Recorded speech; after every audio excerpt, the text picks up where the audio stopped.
আসসালামু আলাইকুম। সরকারি কর্মচারীরা একটা রাষ্ট্র পরিচালনার মূল স্তম্ভ।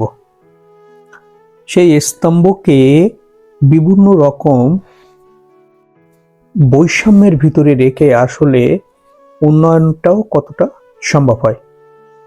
যদি কর্মক্ষেত্রে তারা হতাশাগ্রস্ত থাকে, তাদের জীবন পরিচালনার ক্ষেত্রে তারা যদি হতাশাগ্রস্ত থাকে এবং সেটা যদি তারা না পারে, তাহলে তারা তো মানসিকভাবে স্যাটিসফাইড থাকবে না এবং তারা যে আউটপুটটা দেওয়ার কথা সেটাও তো দিতে পারবে না।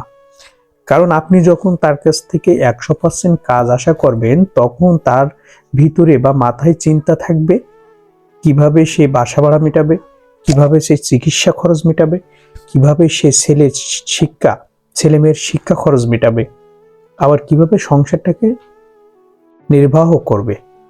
এটা তো তার মাথায় সবসময় একটা প্যারা দিতে থাকবে, যে কারণে সে তো সঠিকভাবে সঠিক কাজটাই করতে পারবে না, আউটপুটটা দিতে পারবে না।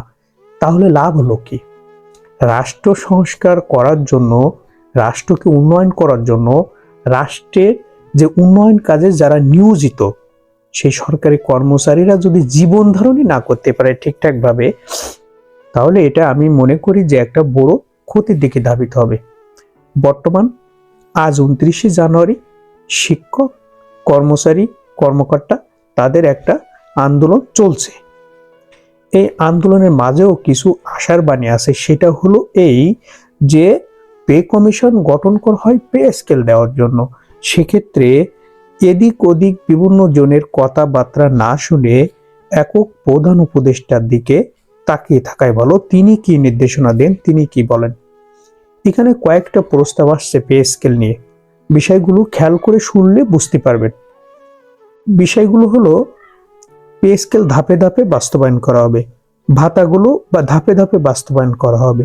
তাহলে অর্থনীতিবিদরা বা বিভিন্ন বিশ্লেষকরা যে ভয়টা ধরাচ্ছেন বা যে আশঙ্কাটা প্রকাশ করছেন যে অর্থনীতিতে ব্যাপক চাপ পড়ে যাবে 1,06,000 কোটি টাকা বাড়তি খরচের জন্য, এখানে তারা যুক্তি দেখিয়েছেন রাজস্ব ঘাটতি, রাজস্ব সংস্কার নেই, এখানে বড় সংস্কার আনতে হবে এবং মূল্যস্ফীতির যে দোলাচাপ এর মাঝে পড়ে এবং সরকারের এই যে পে স্কেল বেতন বাড়ানোকে ঘোষণাকে কেন্দ্র করে তারা একটা অনিশ্চয়তা বা দ্বিধাদ্বন্দ্বের ভিতরে আছে, অর্থনীতিতে নেতিবাচক প্রভাব পড়তে পারে এমনটাই।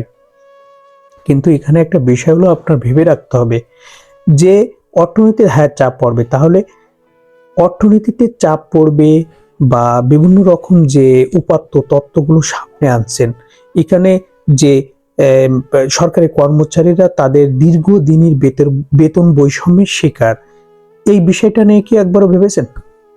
তাহলে এই যে চাপটাকে সামাল দেওয়া কি এই শুধুমাত্র সরকারি কর্মচারীদের দায়িত্ব? আপনাদের কোনো দায়িত্ব নাই? আমি প্রশ্ন রেখে গেলাম, আপনাদের কি দায়িত্ব? যে তাদেরকে কমাই দিয়ে এটাকে সামাল দিতে হবে, এটাই কি দায়িত্ব? এটা বলাই দায়িত্ব? যে বেতন বৈষম্যটা আছে 1 থেকে 10 গ্রেড এবং 11 থেকে 20 গ্রেড, অর্থাৎ তৃতীয় শ্রেণী এবং চতুর্থ শ্রেণী আর দ্বিতীয় শ্রেণী এবং প্রথম শ্রেণী, এই যে দুইটা ভাগে ভাগ হয়ে আছে, বেতন বৈষম্যটা হয়ে আছে, এটাকে ঠিক করা কি লজিক্যালি না? যারা রাষ্ট্র সংস্কার চায় তারা কিন্তু অবশ্যই এই সংস্কারগুলো করতে হবে। না হলে দেখেন, বাংলাদেশের প্রেক্ষাপটে যদি আপনি 2008 সালের খরচটাকে এই 2026 সালে হিসাব করেন, আসলে এটাতে সম্ভব না। অতএব এই সমস্যা থেকে উত্তরণ করতে হলে সরকারি কর্মচারীদের অবশ্যই তাদের যে ন্যায্য অধিকার, আপনি ন্যায্য অধিকার বলতেছেন কিন্তু ন্যায্য অধিকার দিচ্ছেন না, এটা কি মানবাধিকার লঙ্ঘন না? তাকে যে তার ন্যায্য অধিকার থেকে বঞ্চিত করতেছেন। আবার বেতন বৈষম্যটা যে আছে এটাও তো ঠিক হওয়া দরকার। কিন্তু আপনারা হতাশ হবেন না, কর্মচারীদের উদ্দেশ্যে আমি একটাই কথা বলবো, আপনারা হতাশ হবেন না। এখনো আলোচনায় আছে যে কিভাবে এটাকে ধাপে ধাপে বাস্তবায়ন করা যায়।